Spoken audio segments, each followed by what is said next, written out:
Le rêve de grandeur de Hilal Olebiyed s'arrête en quart des finales de la Coupe de la Confédération. Les Soudanais ne sont pas faits du même métal que les Congolais qui glissent vers un autre titre du circuit. Les Corbeaux tissent peu à peu une autre étoile, une équipe de Mazembe hermétique dans une fringance à l'attaque.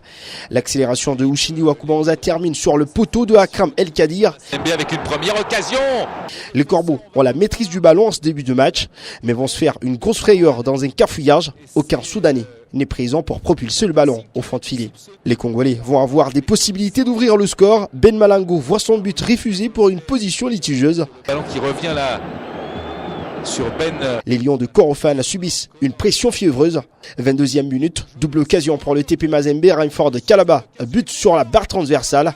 Le ballon revient sur Ben Malango. L'attaquant des Noirs et Blancs n'a pas pu redresser la balle de la tête qui passe au-dessus. Congo qui rate, Adama Traoré également, les deux compères de l'attaque qui ont raté. C'est un peu cliché mais l'immanquable, alors que Akram El Hadi Salim le garde. Le TP Mazembe maintient cette pression infernale et les Soudanais cèdent finalement sur une faute commise sur Ben Malango. Carton jaune pour accompagner la sanction. Jean Kassoussoula Kilicho dépose un ballon foudroyant dans la cage de Akram. Le latéral gauche du talent du titre conclut une première période de bon augure des Corbeaux. Akram El Hadi Salim qui s'incline. Le coup franc, le coup de pied arrêté qui a eu raison d'Hilal Olebiyed. Au bout du rouleau, les Soudanais vont retomber dans les mêmes travers du match aller. À la 48e minute, Ushindi enrhume son vis-à-vis. Il adresse un délice de centre à Adama Traoré qui coupe la trajectoire. 2-0 avant même l'heure de jeu. Seul but validé bien sûr. Et la défense qui est passée au travers, la défense d'Hilal Olebiyed, cette fois on peut le dire, sans presque crainte. Puis 3-0 d'une frappe de Ben Malango. 3 buts en 2 matchs pour l'attaquant des Corbeaux qui améliore ses stats déjà monstrueux. Il aurait pu en faire davantage, mais le poteau va sauver les Soudanais. Malgré tout d'Assanté dans l'espace Ben Malango.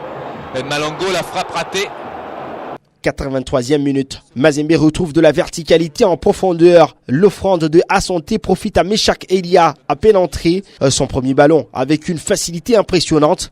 Il bat le gardien de Hilal Olebiyed. Oh qu'il est beau celui-là aussi. Avec le lancement dans la profondeur sur le côté.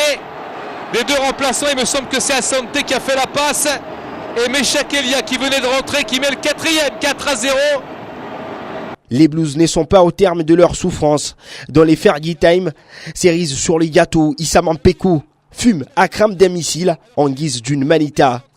Un Mazembe puissance 5, les hommes de Pamphile Miayo ont inscrit 7 buts en espace d'une semaine contre un des Soudanais. Un festival. Le TP Mazembe a surtout régalé. Prochain rendez-vous face au FUS Rabat le week-end prochain. C'est une humiliation pour les Soudanais d'Hilal Olebiyed. Et quel but d'Mpeko qui était totalement sur le côté et qui au lieu de centrer a tenté